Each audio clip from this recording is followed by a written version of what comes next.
अब यूपी की खबरें देखे भी, खबरें पढ़े भी। एक तरफ किसानों का आंदोलन, दूसरी तरफ बीजेपी सरकारों के बड़े बड़े दावे। इन सब के बीच बीजेपी के एक युवा सांसद और फायर ब्रांड नेता ने किसानों की समर्थन और समस्याओं को लेकर एक खत लिखा है। नमस्कार, आप देख रहे यूपी तक और आपके साथ मैं सुषमा। ये सांसद हैं पीलीभीत से सांसद वरुण गांधी, जो अक्सर अपने बयानों के लिए जाने जाते रहे हैं। मुख्यमंत्री योगी आदित्यनाथ को इन्होंने खत लिखा है, सोशल मीडिया पर इसे शेयर भी किया है। इसमें उन्होंने लिखा, किसानों की बुनियादी समस्याओं को इंगित करता मेरा पत्र उत्तर प्रदेश के माननीय मुख्यमंत्री श्री योगी आदित्यनाथ जी के नाम। उम्मीद है कि भूमिपुत्रों की बात जरूर सुनी जाएगी। आपको बता दें कि वरुण गांधी ने इसमें गन्ना के दाम, बकाया भुगतान, धान की खरीदारी समेत 7 मुद्दों को उठाया है। सबसे पहले गन्ना की बात करते हैं। गन्ना यूपी की प्रमुख फसल है, तत्काल पूरा भुगतान किया जाए। बीजेपी सांसद ने लिखा कि बीते दिनों लोकसभा क्षेत्र पीलीभीत से किसानों का एक प्रतिनिधिमंडल मिला। वरुण गांधी ने कहा कि प्रदेश में गन्ना एक प्रमुख फसल है। गन्ना किसानों ने बताया कि गन्ने की लागत बहुत ज्यादा बढ़ गई है, जबकि पिछले 4 सत्र में गन्ने के रेट में केवल 10 रुपए प्रति क्विंटल की बढ़ोतरी की गई। दूसरा, आपने गन्ने के भुगतान पिछली सरकारों से ज्यादा किया, लेकिन गन्ना किसानों के आर्थिक समस्याओं, गन्ने की बढ़ती लागत और महंगाई दर को देखते हुए सरकार गन्ना किसानों की मांग पूरी करे, 400 रुपए प्रति क्विंटल तत्काल घोषित करे। यही नहीं, तत्काल सारा बकाया किया जाए।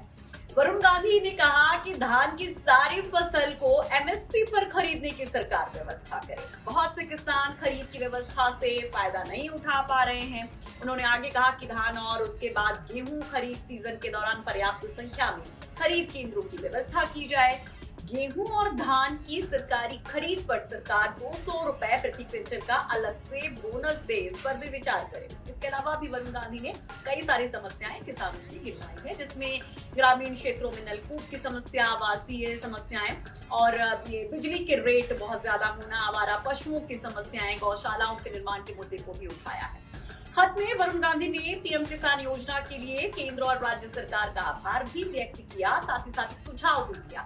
इसमें इसे 6,000 से बढ़ाकर 12,000 प्रति वर्ष करने की मांग की है। वरुण गांधी ने कहा कि अगर राज्य सरकार 6,000 अपनी तरफ से देने पर विचार करे तो अच्छा होगा। मनरेगा को कृषि कार्यों में भी लगाए जाने की मांग की है और कहा है कि इस पर जो खर्चा होता है उससे किसानों को फायदा होगा। डीजल पर सब्सिडी देने की बात कही गई है कि किसानों को और सब्सिडी मिलनी चाहिए। वैसे आपको ये भी याद दिला दें कि इससे पहले भी सांसद वरुण गांधी ने 5 सितंबर को भी एक वीडियो शेयर करते हुए ट्वीट कर कहा था, मुजफ्फरनगर में आज लाखों किसान प्रोटेस्ट के लिए जुटे हैं। वे हमारे अपनी मांस और खून हैं। हमें उनके साथ सम्मानजनक तरीके से फिर से जुड़ने की शुरुआत करने की जरूरत है।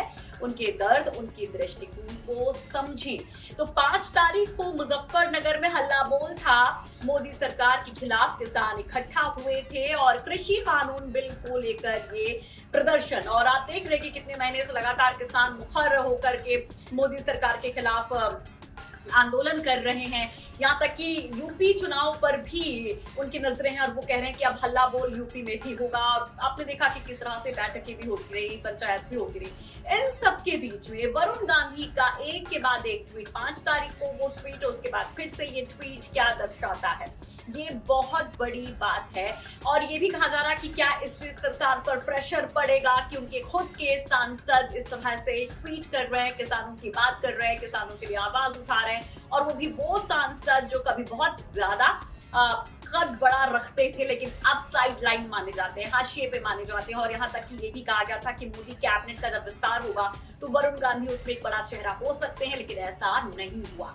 तो उसके बाद जब इस तरह की ट्वीट, ऐसी सिचुएशन में जब कुछ महीने के बाद चुनाव है, किसान आंदोलन अपनी तरफ बढ़ता जा रहा है, चरम पर दिखाई देता है, विरोधी इसको लेकर हमलावर हैं, वरुण गांधी का ये ट्वीट कई सवाल उठाता है। आगे क्या कुछ इस पर रिएक्शन आता है उस पर हमारी नजर रहेगी। तफसील से तमाम सियासी खबरों को देखने के लिए आप देखते रहिए यूपी तक, और देखिए ही नहीं, पढ़िए भी खबरों को, क्योंकि हम लेकर आए हैं UPTak.in, जहां पर विस्तार से आंकड़ों के साथ हर एक चीज को आप पढ़ सकते हैं, समझ सकते हैं।